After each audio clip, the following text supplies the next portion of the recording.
Hello, I'm Morgan.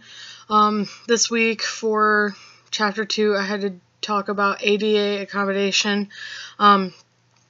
Americans with Disability Act of 1990, which is also known as ADA, is a piece of equal employment legislation that has greatly affected HRM. The ADA was passed in response to growing criticisms and concerns about employment and opportunities denied to people with various disabilities. For example, one survey found 12.2 million Americans not working because of disabilities. 8.2 would have preferred to work.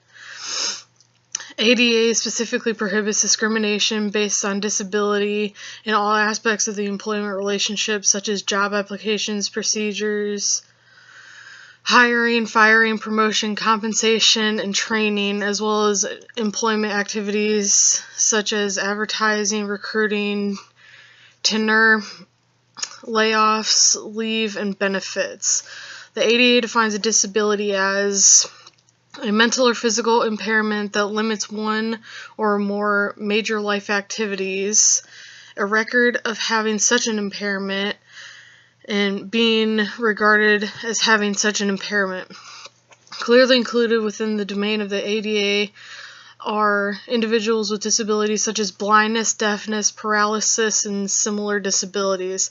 The ADA also covers employees with cancer, a history of mental illness, a history of heart disease, individuals who are disfigured, or who, for some other reason, an employer feels will prompt a negative reaction from others.